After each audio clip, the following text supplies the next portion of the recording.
How did a school prank send everyone straight to the ER? The whole thing started because Jay wanted to be a legend before spring break. He'd been planning something big for weeks, dropping hints in our group chat about how this would be the prank everyone remembered forever. I didn't think much of it at first, since Jay talked big about everything, from his gaming skills to his non-existent dating life. But then he showed me and Devin the YouTube video during lunch on a Wednesday, and I realized he was actually serious about going through with this insane plan. The video was titled, Epic Stink Bomb Prank School Evacuation, and had over 340,000 views. Some kid in a different state had mixed household chemicals in a bottle and hidden it in the boys' bathroom, making the whole wing smell so bad they had to evacuate. Jay kept rewinding to the part where students were gagging and running out of the building, laughing so hard he could barely breathe. He said we could do it even better by putting it in the ventilation system so the whole school would smell it at once. Devin thought it was hilarious and started suggesting locations, but something about the comment section made me uncomfortable. There were warnings mixed in with the jokes, people saying, "Don't try this," and "This is actually dangerous." But those comments had way fewer likes than the ones saying legend and "I'm doing this at my school." That night, Jay texted our group chat with a shopping list of ingredients. He'd screenshot the video description where the original prankster listed everything needed: household ammonia cleaner, sulfur powder from a garden store, and some other chemicals I'd never heard of. The measurements were listed in teaspoons and tablespoons like it was a recipe for cookies instead of something that could clear out a building. Devin immediately volunteered to get the ammonia since his mom had industrial-strength cleaning supplies in their garage. Jay said he'd order the sulfur powder online with his brother's Amazon account, claiming it was for a science project. They kept tagging me in the chat asking what I'd contribute, but I just sent back a thumbs-up emoji without committing to anything specific. My gut was telling me this was a terrible idea, but I didn't want to be the one who killed the vibe by being paranoid. Looking back, that was the moment I should have said something. Should have told them to watch a different video or pick a harmless prank like filling the principal's office with balloons. Instead, I stayed quiet and let Jay's excitement steamroll over my doubts, convincing myself that if the prank had 340,000 views, it couldn't be that dangerous. The sulfur powder arrived at Jay's house 5 days later in a plain brown package. He brought it to school in his backpack on Friday, showing it off to our lunch table like he'd just scored tickets to a sold-out concert. The container was smaller than I expected, maybe the size of a spice jar, filled with yellow powder that looked completely harmless. Jay kept the video pulled up on his phone, checking and rechecking the measurements, even though he'd probably watched it 100 times by then. Devin had stolen a 2-liter bottle from the recycling bin at his house and cleaned it out in the bathroom sink. They were planning to mix everything that afternoon in the chemistry storage room during 6th period, when Mr. Patterson always left to make copies. I watched them discuss their plan in excited whispers, passing the phone back and forth to replay certain parts of the video. The original prankster had mixed his concoction outside in his backyard, but Jay insisted we needed to do it indoors so nobody would see us. He'd scoped out the storage room earlier that week and found it unlocked during 6th period every single day. The plan was simple: mix the chemicals, seal the bottle, plant it in the air conditioning vent above the cafeteria during lunch on Monday, and let the ventilation system do the rest. Monday morning felt different from the moment I walked into school. Jay was practically vibrating with nervous energy, checking his phone every few seconds, even though we didn't have any new messages. The bottle was in his locker, already mixed and sealed from Friday afternoon, when they'd done it without me. I'd made an excuse about having to make up a test, which was partly true, but really, I just didn't want to be there when they combined those chemicals. During 2nd period English, my phone buzzed with a message from Devin saying, "It's done. Bottle's in the vent. Gonna be epic." My stomach did a weird flip as I stared at those words, realizing there was no taking it back now. Whatever was about to happen would happen, and all I could do was hope Jay had followed the measurements exactly right. Mrs. Bun Sheffield was reading from The Great Gatsby when the fire alarm started blaring around 10:47. Everyone groaned because we'd just had a drill last week, but then the intercom crackled and Principal Morrison's voice came through sounding strained and urgent. He said this wasn't a drill, and we needed to evacuate immediately using our designated routes. The tone in his voice made everyone stop complaining and actually move quickly toward the exits. Outside on the field, clusters of students were pointing back at the building and pulling out their phones to record. Nothing looked wrong from the outside. No smoke or flames, just the normal brick facade of Jefferson High on a sunny spring morning. Teachers were trying to take attendance while students kept asking what was happening and whether this was part of Jay's prank. I found Devin in the crowd, and he grabbed my arm, his face pale under his usual tan. He said something was wrong because the smell was supposed to be bad, but not dangerous, just enough to get school canceled for the day. But then he'd seen kids stumbling out of the east entrance, holding their throats and coughing so hard they were doubled over. 3 girls from our biology class were sitting on the curb with their heads between their knees while a teacher fanned them with a folder. Devin kept asking where Jay was, scanning the crowd with increasingly panicked eyes. I hadn't seen Jay since third period when he'd given me a thumbs up in the hallway, grinning like everything was going exactly according to plan. The crowd kept growing as more classes filed out, and teachers started counting heads obsessively, checking names off their rosters. That's when the first ambulance showed up with lights flashing, pulling right up onto the grass near the main entrance. The paramedics jumped out and rushed inside with their equipment bags, while we all stood there watching. Then another ambulance arrived, and another, until there were 6 of them parked at crazy angles on the lawn. Students who'd been near the cafeteria during third period were being pulled aside and checked by EMTs with stethoscopes and oxygen masks. One kid I recognized from math class was on a stretcher being wheeled toward an ambulance, his face covered with an oxygen mask, and his eyes closed. The teachers started herding us further away from the building, pushing us back toward the football field while more emergency vehicles arrived. Fire trucks, police cars, and a white van with hazmat response unit printed on the side in blocky letters. Men in yellow protective suits started carrying equipment into the school, and that's when I knew this was way worse than just a bad smell. My phone started blowing up with texts from my mom asking if I was okay because the news was reporting a chemical incident at Jefferson High. I tried to text back that I was fine, but my hands were shaking so bad I could barely type. Devin had disappeared into the crowd somewhere, and I still couldn't find Jay anywhere in the sea of students covering nearly 2 acres of field space. Principal Morrison came back outside around 11:30 and gathered us all together using a megaphone. His voice was shaky as he announced that multiple students had been transported to the hospital with respiratory distress and that the building was being evacuated due to a hazardous chemical exposure. He kept saying the situation was under control and that paramedics were treating anyone who felt sick, but his face told a different story. Behind him, I could see more students being led out of the building by people in protective suits, some walking on their own, and others being supported between 2 adults. A girl from the drama club collapsed halfway across the parking lot, and EMTs rushed over with a stretcher. The crowd got quieter as we all watched her get loaded into an ambulance, the reality of what was happening finally sinking in through the initial excitement. This wasn't a funny prank story we'd tell later. This was an actual emergency with real ambulances and real injuries. Parents started showing up in a steady stream of cars, pulling up to the barriers police had set up and demanding to get their kids. Teachers were calling out names and sending students to the parking lot in small groups, checking them off lists and making sure everyone was accounted for. I finally spotted Jay standing by himself near the equipment shed, staring at the chaos with this blank expression on his face. I pushed through the crowd to get to him and grabbed his shoulder, asking what the hell had happened because this wasn't supposed to be dangerous. He just kept shaking his head and saying he followed the recipe exactly, measured everything twice, did it just like the video showed. His voice was getting higher and faster as he talked, explaining how the video had 340,000 views, so obviously it was safe. People did this prank all the time, and nobody got seriously hurt.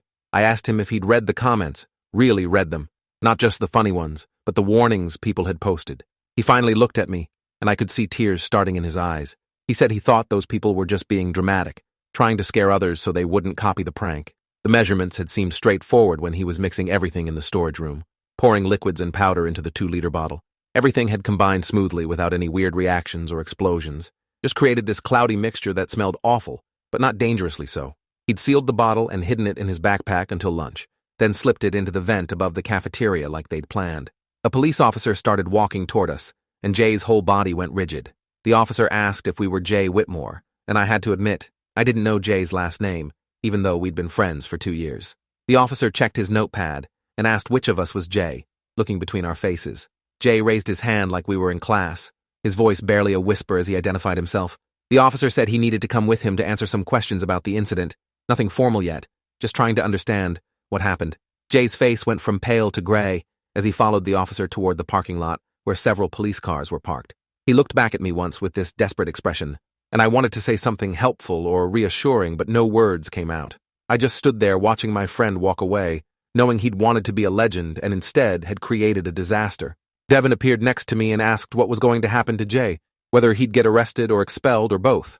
I told him I had no idea, but probably nothing good given the number of ambulances still parked on the lawn with more students being evaluated. My mom picked me up around noon and immediately started crying when she saw me walking toward the car. She'd been watching the news coverage for the past hour, seeing reports of students collapsing and chemical exposure, imagining the worst.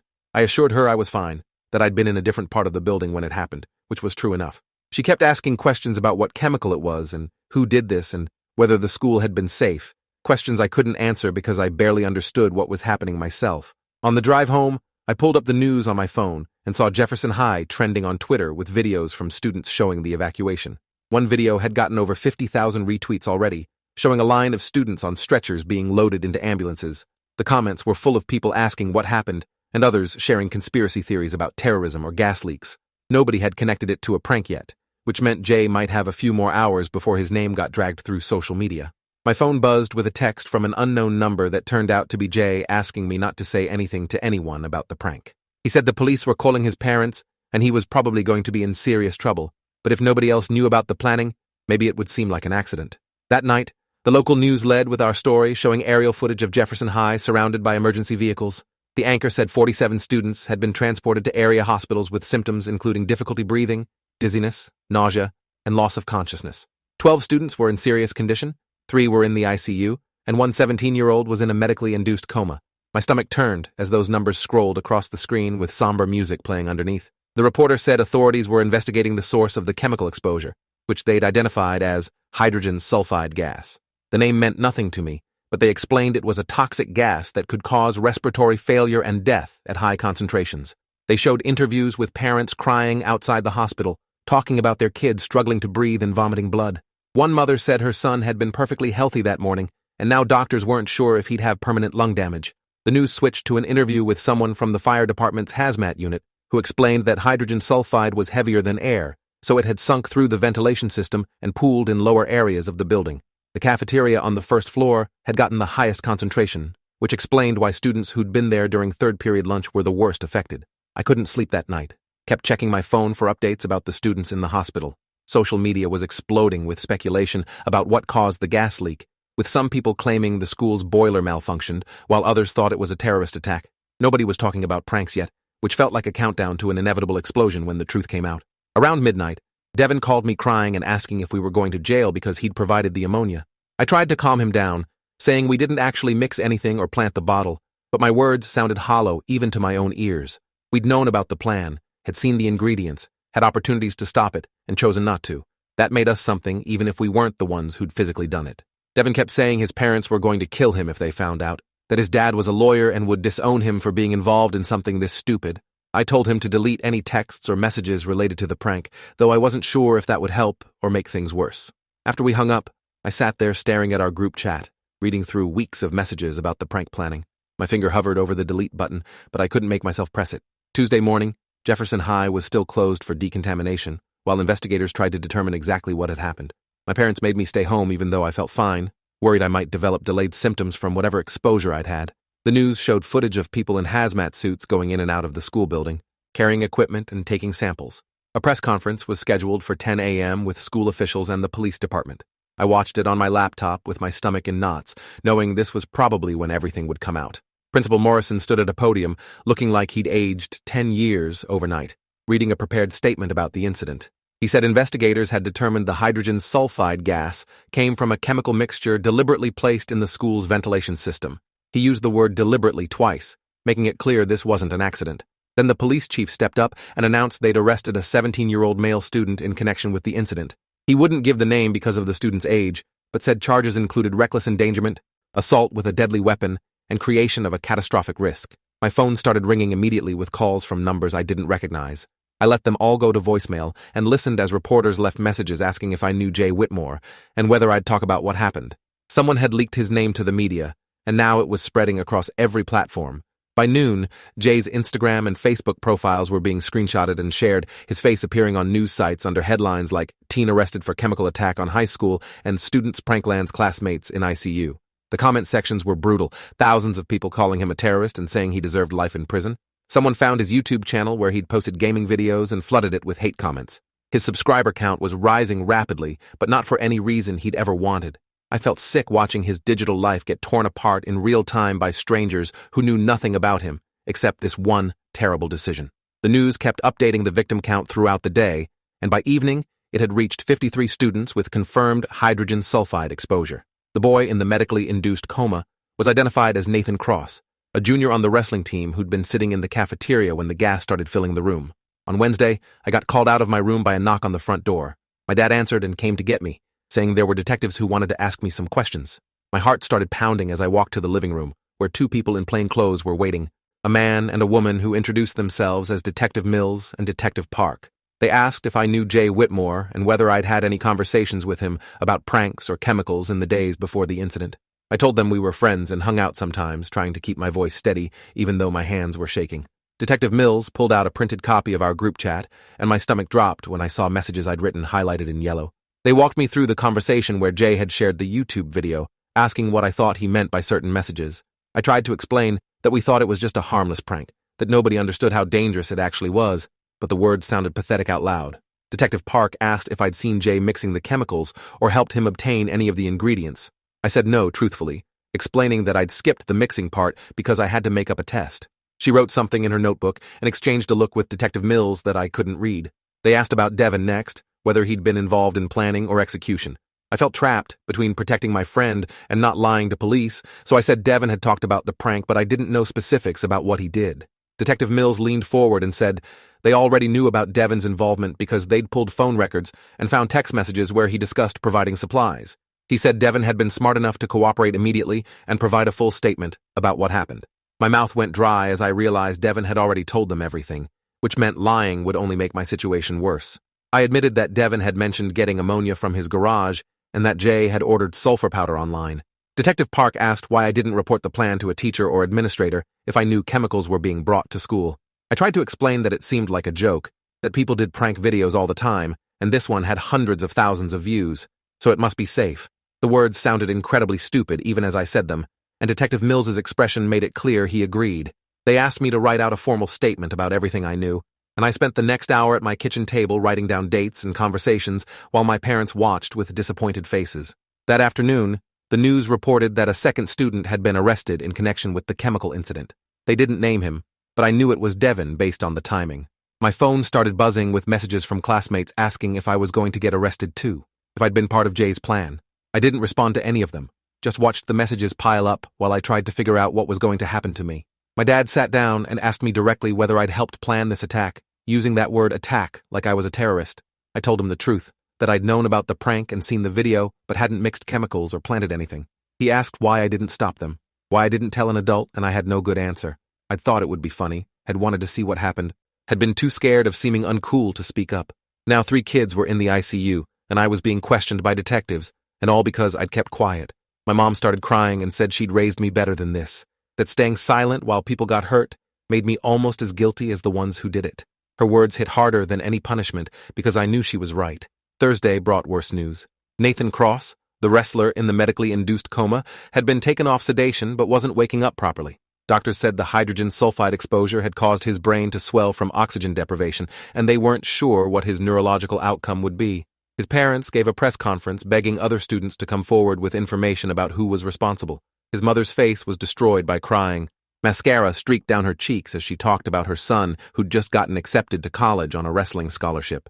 She said he'd been planning to study engineering and now they didn't know if he'd ever wake up completely. The camera showed Nathan's wrestling photo, a kid with a bright smile and confident eyes who looked nothing like the motionless figure I'd seen being loaded into an ambulance.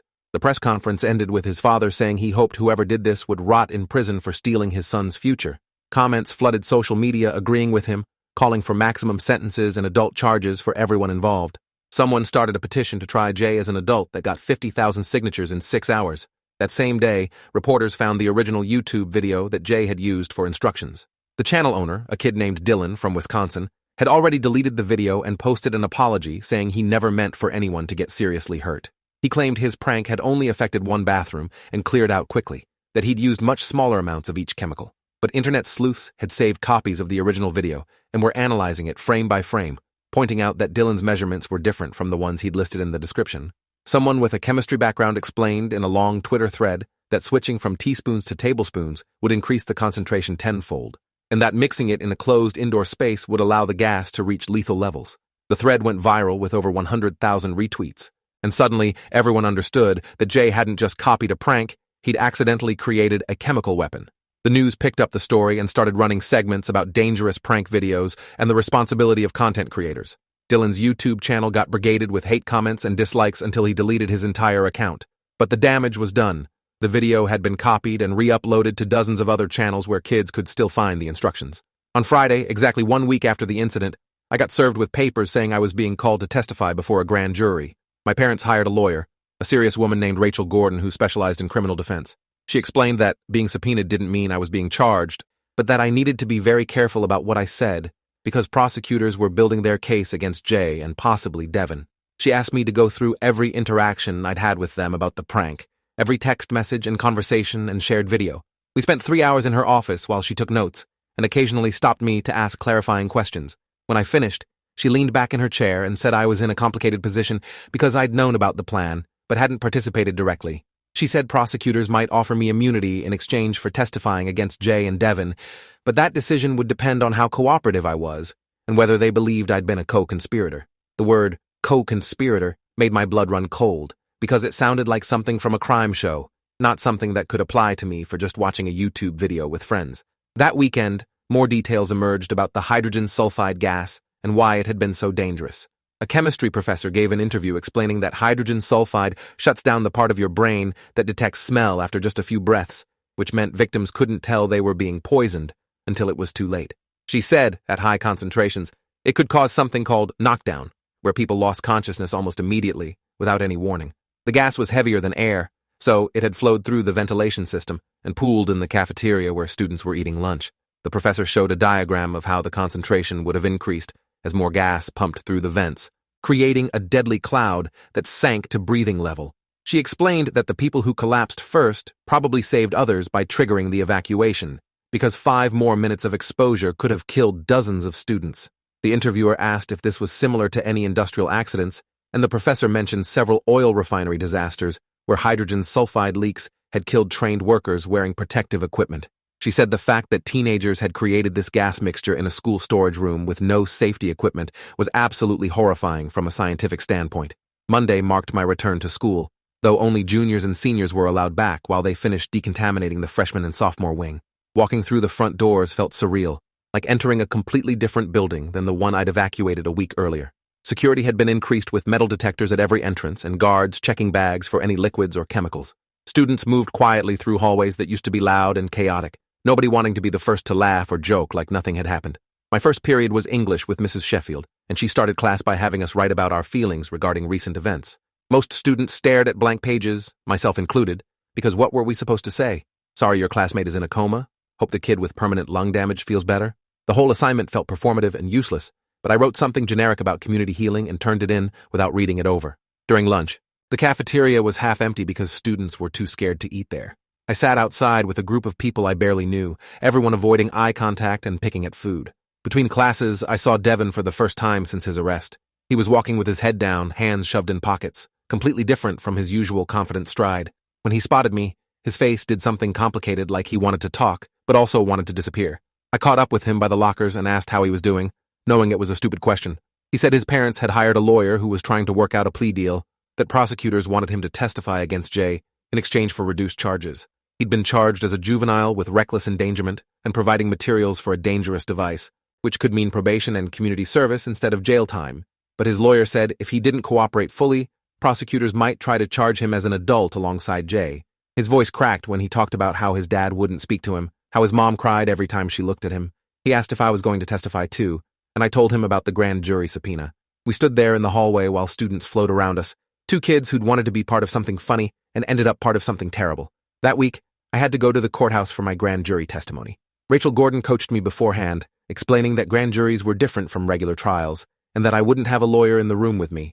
She said to answer questions directly without volunteering extra information, and to tell the absolute truth, because lying to a grand jury was a federal crime. The jury room was smaller than I expected, just a regular conference room with 23 people sitting in chairs, arranged in a U-shape.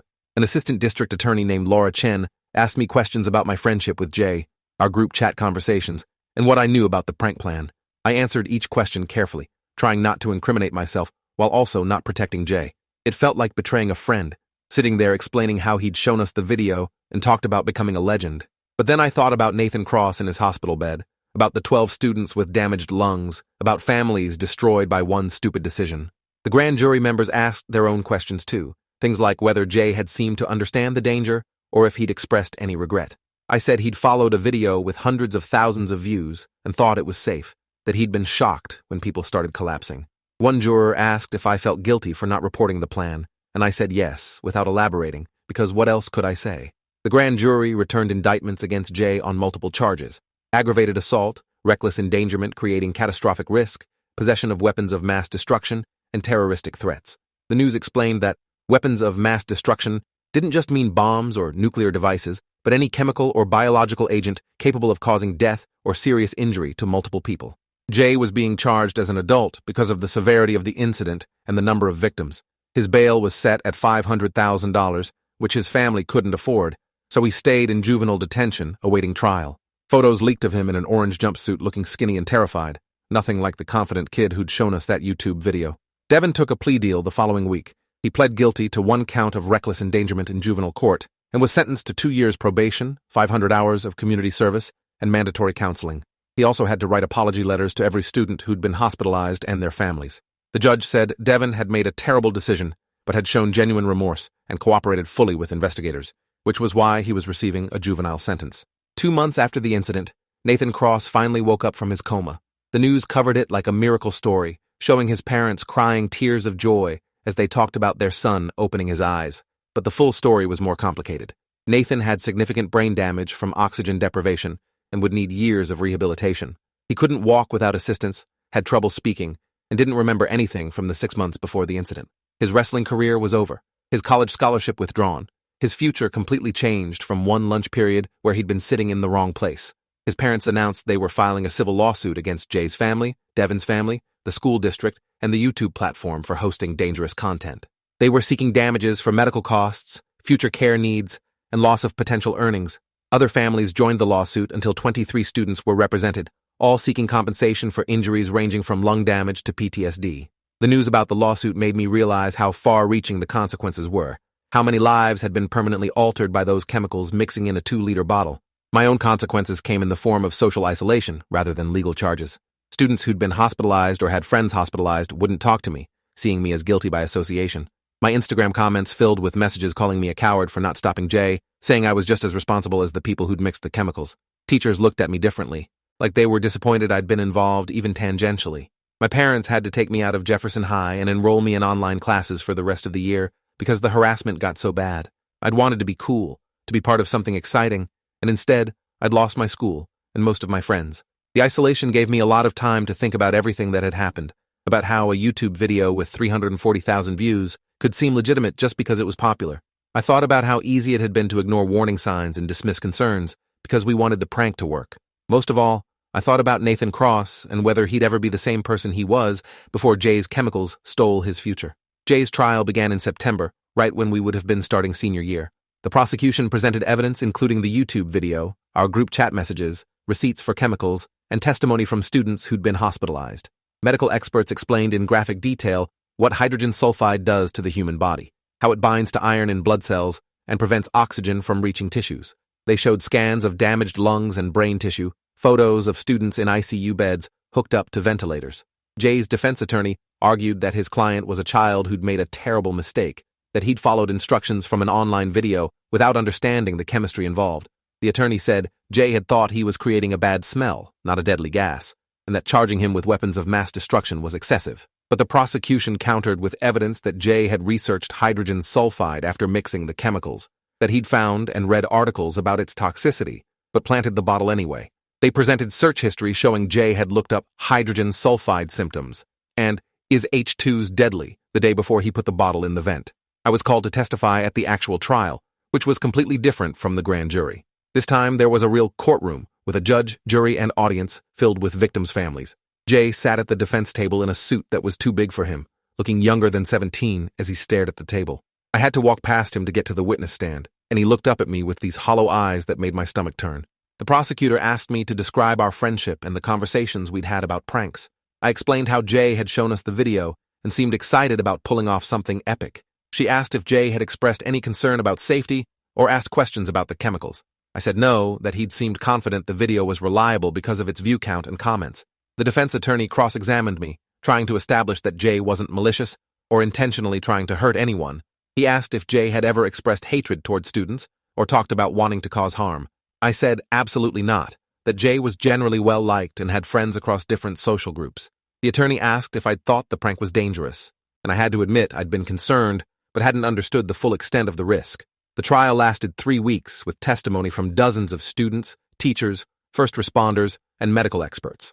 The most devastating testimony came from Nathan Cross's parents, who described their son's personality before the incident and the limited person he'd become after. His mother broke down on the stand, talking about how Nathan didn't recognize his girlfriend anymore, how he had to relearn basic tasks like feeding himself.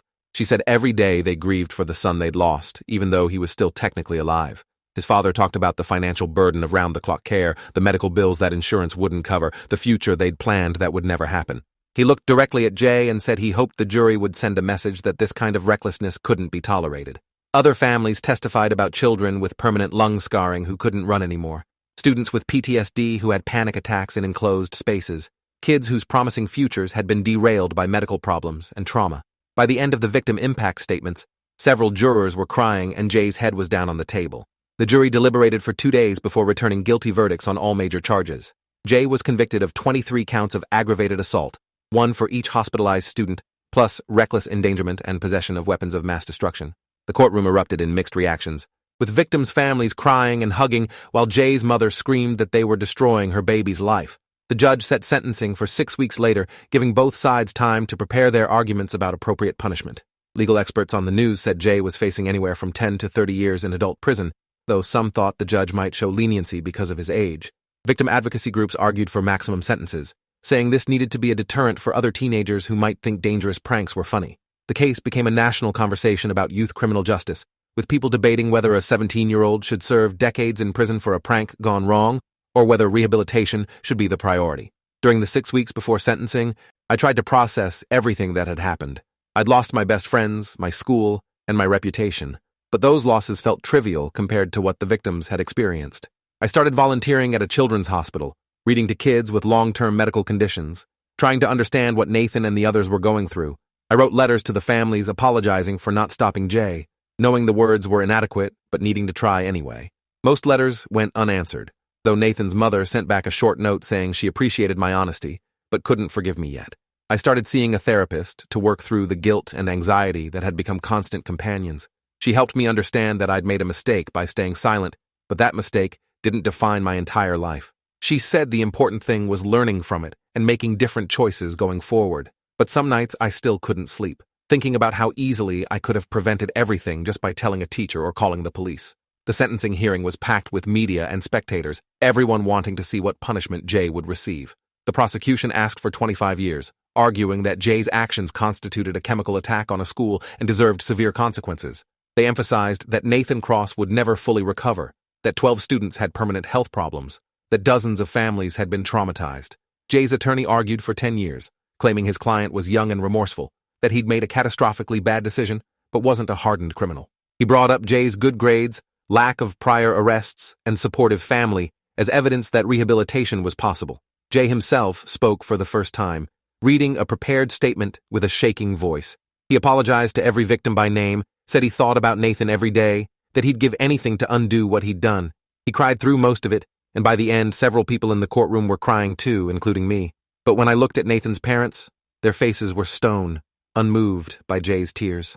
The judge took an hour to deliver her sentence, walking through each charge and the factors she'd considered. She said Jay had shown remorse, but that his actions had caused catastrophic harm to innocent people. She said teenagers needed to understand that pranks involving chemicals or weapons would be treated as serious crimes regardless of intent. She sentenced Jay to 18 years in adult prison with possibility of parole after 12 years. The courtroom exploded with noise, Jay's mother screaming while victims' families alternately cheered or cried. Jay collapsed in his chair, his lawyer grabbing his shoulder to keep him upright. Guards came to take him away immediately, and he looked back at his parents one last time before being led through a side door. I sat in the gallery feeling numb, trying to comprehend that my former friend would be in prison until he was at least 30 years old. 18 years for following a YouTube video, for wanting to be remembered, for mixing chemicals without understanding what they'd create. The news crews rushed out to broadcast the sentence, and within minutes, it was trending nationwide with people debating whether 18 years was appropriate or excessive. In the months after sentencing, I tried to rebuild some kind of normal life. I finished my senior year online and applied to colleges far from home, wanting a fresh start where nobody knew about Jefferson High or the chemical incident. I got accepted to a state school 400 miles away and threw myself into studying environmental science, figuring I should probably understand chemistry better than I had in high school. I joined campus organizations focused on chemical safety and youth justice reform, trying to turn my experience into something constructive. Sometimes students would find out about my connection to the case and ask questions, wanting to hear the story firsthand. I'd tell them about Jay's YouTube video and the prank that became a disaster, watching their faces change as they realized how easily it could happen to anyone. Some people judged me harshly for not stopping it, and I accepted their judgment because they weren't wrong. But others understood the complexity of being 17 and not recognizing danger until it's too late. 3 years after the incident, I went to visit Jay in prison. It took months to get approved for visitation, and I almost backed out a dozen times before finally driving to the facility. Seeing Jay in prison khakis behind plexiglass was surreal, like looking at a different person wearing my friend's face. He'd gotten taller and more muscular from prison workouts, but his eyes had this flat quality I didn't recognize. We talked awkwardly through phones, catching up on superficial things before getting to the real conversation. He asked if I ever thought about that day, and I said constantly that it colored everything I did and every decision I made. He said being in prison meant thinking about it every single day, living with the knowledge that his stupid idea had destroyed multiple lives, including his own. He'd gotten his GED and was taking college courses through a prison program, trying to build some kind of future for when he got out. But he said he couldn't imagine what life would look like at 35, whether anyone would hire him or talk to him after what he'd done. I didn't have answers, just sat there looking at my friend who'd wanted to be a legend, and instead became a cautionary tale. Nathan Cross died 4 years after the incident from complications related to his brain injury. His obituary mentioned his love of wrestling and his acceptance to college, describing the bright future that had been stolen by a chemical exposure at his high school. It didn't mention Jay by name, but everyone knew. The funeral was covered by local news, showing hundreds of people gathering to mourn a young life cut short. His parents gave interviews talking about their son's 4-year struggle, how he'd fought hard, but his body ultimately couldn't recover from the damage. They said they hoped Nathan's story would prevent other teenagers from attempting dangerous pranks, that no view count or social media fame was worth a human life. After Nathan's death, there was a push to increase Jay's sentence since the assault had now resulted in a fatality, but legal experts said that wasn't how the justice system worked, that Jay had been sentenced based on the facts available at the time. The prosecutors did charge him with manslaughter related to Nathan's death, adding another 15 years to his sentence.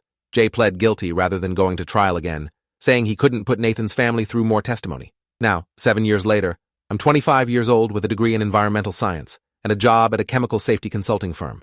I help companies develop protocols to prevent accidents and train workers on proper handling of hazardous materials. Sometimes I wonder if I chose this career as penance, as a way to ensure nobody else gets hurt by chemicals they don't understand.